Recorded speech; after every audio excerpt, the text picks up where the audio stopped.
Another sci-fi guy here, and we're continuing our review of Babylon 5. Today we're looking at Season 1, Episode 6, Mind War.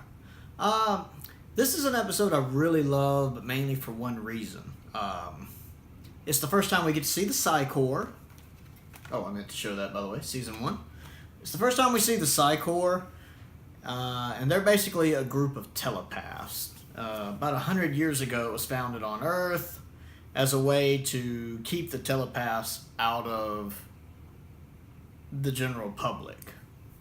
It's somewhere to put them. And this is our first episode where we get to see Walter Koenig. I think I pronounced that right, Koenig. I think that's right. Ooh, I'm going to feel so bad if I didn't pronounce that right. Who is most famously known as Chekhov in Star Trek. It's the first time we see him as the Psycorps Bester. And I absolutely love Bester. It's my favorite role I've seen Walter do. I love him as Chekhov. He's a great Chekhov. I'm a big Star Trek fan. But I really love him as Bester. He just nails that character so well. And he's a character we'll see several times. He's in all 5 seasons of the show. He just shows up every now and then. And Walter he's so good in this role. Bester comes across as this person who thinks he's better than mundanes, what they call non-telepaths. He thinks telepaths are better than mundanes, and you can tell that in the way he talks to people, this kind of I'm better than you attitude. And it's not with malice. It's not like he's doing it to be mean or to be cruel. To him, it's just a simple truth. I'm a telepath, you're a mundane. Kind of like how somebody born into wealth or born into affluence may think of themselves as higher or better than someone who wasn't born into that. It's just a natural thing, you know. I'm better than you. Don't take it personally. I just am. And that's really the way I've always seen him. And there is a threat behind him. I really like the scene where Garibaldi walks past him, and Garibaldi turns around and shoots him this look where you can tell Garibaldi doesn't like him, and Bester turns around and looks at him and says, "Anatomically impossible, Mr. Garibaldi, but you're welcome to try. Anytime. Anywhere." And there's a subtle threat there that you really don't want to mess with this guy, that he's dangerous, that he's intelligent.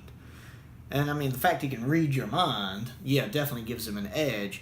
And that's one of the reasons this episode works for me, is I absolutely love the character of Bester. And it's not just because Walter's playing him and I'm a big Trek fan. I love the way I just love the character of Bester. And in future appearances, we learn more about him, and that he's, there's more to him. He's like an onion. There's layers to him. But we'll get into that more in other episodes. I just really love him as a character.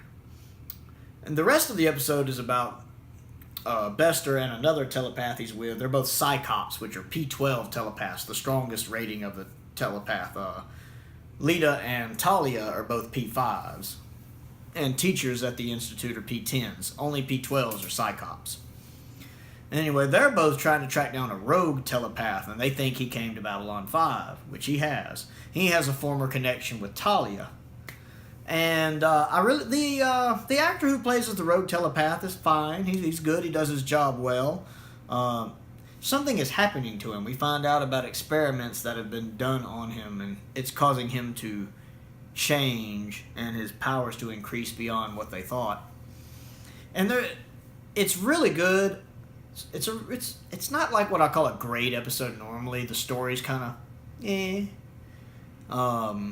Bester's what makes this episode for me. But we get to see some good performances from the cast. You can see Sinclair, who obviously doesn't like telepaths either. I don't blame him. And he flat out tells Bester to stay out of his head. But we have a couple good character moments with that. And the fact that we learn very quickly Ivanova doesn't like them. We don't quite understand the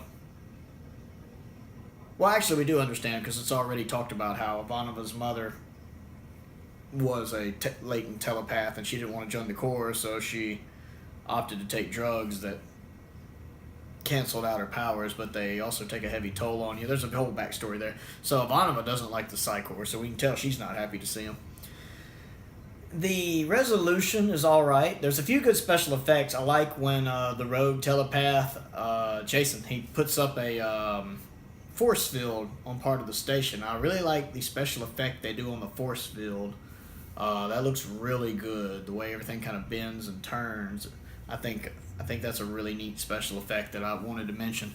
The special effect at the very end, when they're talking to Jason for a minute, I didn't really care for that. I thought even for the 90s it looked kind of... But that kind of took me out of the episode a little bit, that little effect right at the end.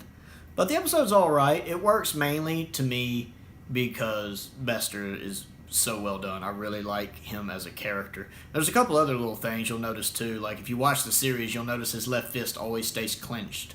I don't know if that was a decision Walter made or a scriptwriter made, or if that's just somehow played out like that. But he always uses his right hand to do things. His left fist, you'd almost think it was a medical condition, and I actually think in a couple of the books it goes into that, but not in the show itself.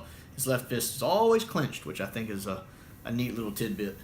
Anyway, it's a decent episode that, for me, it's elevated because Bester's pretty awesome. And that's all I'm really going to touch on that. Anyway, do all the fun stuff. Click the like button. Click the subscribe button.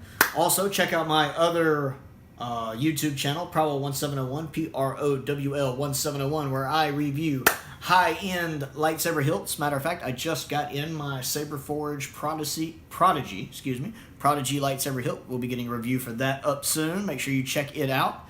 And most importantly, thank you for watching.